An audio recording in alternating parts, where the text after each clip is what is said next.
Je voudrais ce soir vous dire combien je suis ravi de cette manifestation.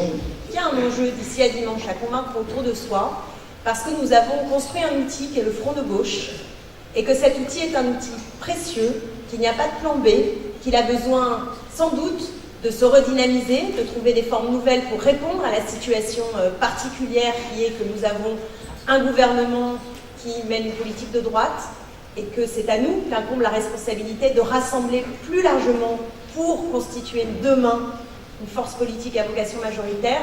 Et pour ce faire, je veux vraiment vous dire que plus le score du Front de gauche sera élevé, mieux seront les conditions de la relance et de la redynamisation de cet outil politique précieux qu'est le nôtre, le Front de gauche. Ça fait beaucoup de raisons d'être mobilisés autour de soi, un par un d'ici à dimanche, de dire quel est l'enjeu, de ne pas céder devant à la fois les sondages, la pression des sondages, l'espèce de déprime vis-à-vis du cadre électoral, parce que les institutions sont très décevantes. Parce qu'elles sont décevantes, il faut qu'une gauche forte, une gauche audacieuse, une gauche radicale au sens de prendre à la racine les problèmes, puisse grossir, grandir et être demain majoritaire dans notre pays. Je vous remercie. Sénatrice, je constate chaque jour l'impuissance des parlements nationaux, qui sont pourtant censés représenter les peuples au plus près, à intervenir efficacement dans le débat européen, dans le processus de décision européen. Cette impuissance, elle est organisée institutionnellement. L'Union européenne est une construction supranationale qui fait fi des échelons démocratiquement élus. Le traité de Lisbonne, dernier en date, confère quelques compétences aux parlements nationaux, mais elles restent dans le domaine du marginal et de l'accessoire. En Grèce, les élections européennes sont un référendum pour finir avec ce cauchemar. Pour ou contre la Troïka? Pour ou contre l'inhumaine austérité? Et avec Alexis Tsipras ou avec Madame Merkel? Le peuple de France, qui a déjà montré le chemin de l'émancipation citoyenne, le peuple des grandes révolutions, de la Commune de Paris, des grandes luttes sociales, ne peut pas accepter d'avoir un gouvernement cagniste avec la liste tenue par Mme Merkel et la droite allemande.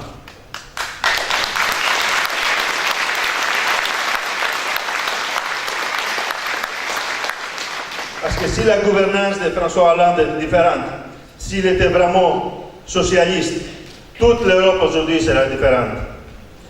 Envoyons donc un message fort à ce président soi-disant socialiste qui est devenu complice des fermetures des usines, des licenciements et du chômage. On est dans un scrutin qui n'est pas comme le scrutin à la présidentielle ou le scrutin aux élections municipales, puisque c'est un scrutin à un seul tour. Et comme c'est un scrutin à un seul tour qui est proportionnel, alors la photographie qui en sortira est une photographie certes pas parfaite des rapports de force, mais en tout cas beaucoup plus fidèle à la réalité des rapports de force politiques que n'importe quel autre scrutin. Du coup, le 25 mai, la photographie qu'on aura, c'est-à-dire d'une part l'implosion du Parti Socialiste, parce que ça c'est une certitude, et d'autre part, là c'est le grand point d'interrogation, c'est de cette réalité, ce rapport de force politique là que va germer toute la possibilité pour les mois et les années à venir. Et je pense que si vous avez été si content de voir Vangelis, de l'écouter, si vous l'applaudissez aussi chaudement, et vous applaudissez aussi chaudement ces victoires politiques qui sont celles de l'ascension de Syriza, qui effectivement a su progresser de façon fulgurante dans le contexte de l'austérité grecque. C'est-à-dire voilà un parti qui était à 5-6% et qui progresse de façon fulgurante pour arriver à 30-35%. C'est ça que vous applaudissez, parce que c'est ça notre rêve, c'est ça notre pari, c'est pour ça qu'on est là. Alors ça tombe sur vous, c'est vous que j'engueule. Vous le savez parce que vous êtes là. Mais notre projet, il est celui-ci. Il n'est pas de passer voilà, de 6 à 7, à 8, à 9. C'est pas ça notre projet. Notre projet à nous, c'est effectivement de prendre le pouvoir. Il y en a qui passent leur journée à grenouiller pour essayer d'être au gouvernement. Notre objectif à nous n'est pas d'être au gouvernement, c'est de gouverner. Il faut bien comprendre qu'au sein du Parlement européen, comme d'ailleurs au Conseil général, au Conseil municipal, parfois à l'Assemblée nationale, au Sénat, nous élisons des gens qui votent des textes, lesquels textes ont des conséquences sur notre vie quotidienne. Par exemple, il y a un débat depuis quelques jours, et plus, j'ai remarqué que plus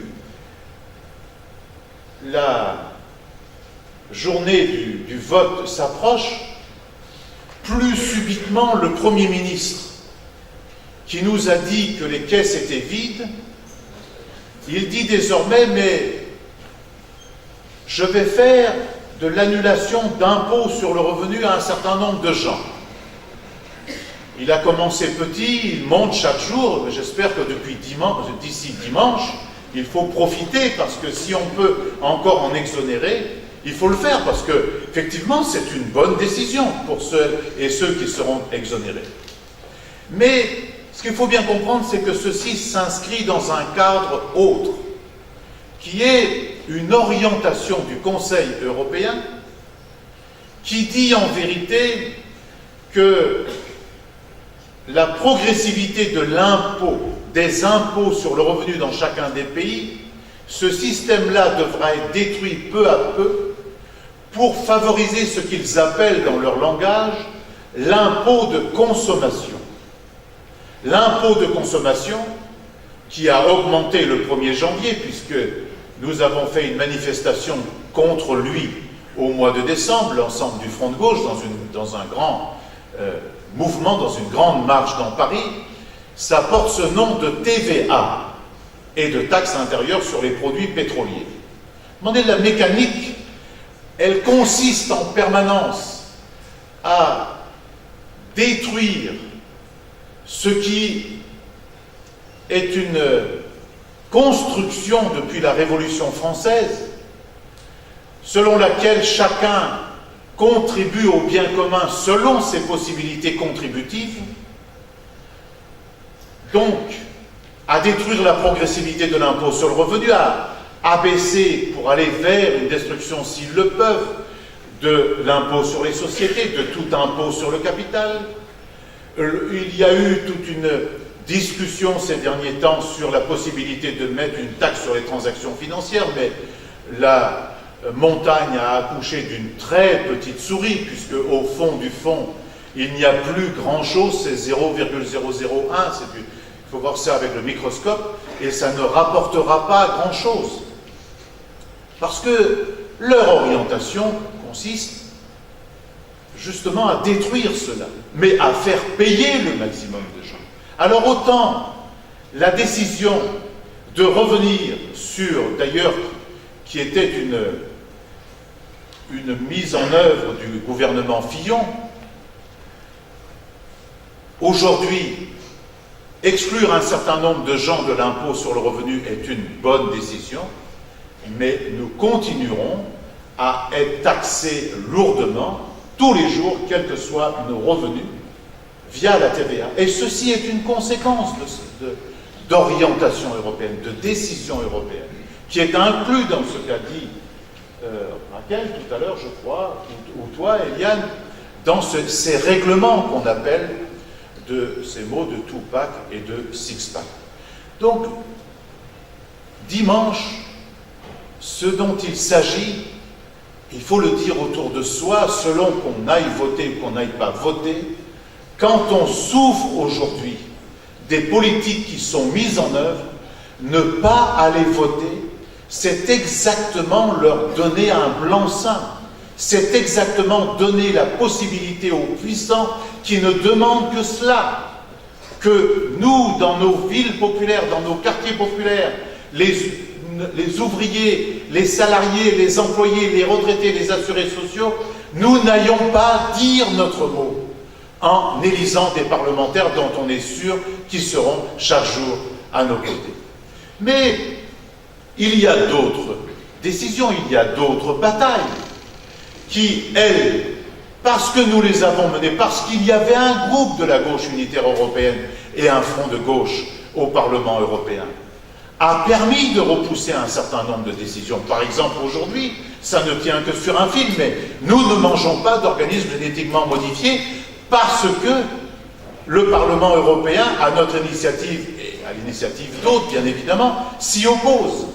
Aujourd'hui, ils n'ont pas pu imposer le fait qu'on vienne fouiller dans nos portables et nos ordinateurs dans le cadre d'une disposition qui équivalait à une Hadopi européenne, baptisée de ce nom de ACTA sous prétexte de contrefaçon, parce que nous l'avons empêché.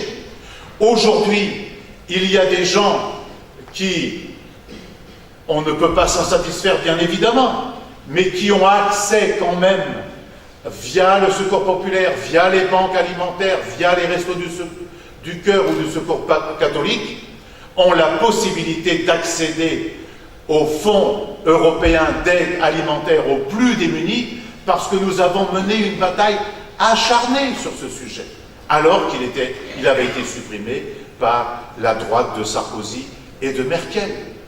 Donc,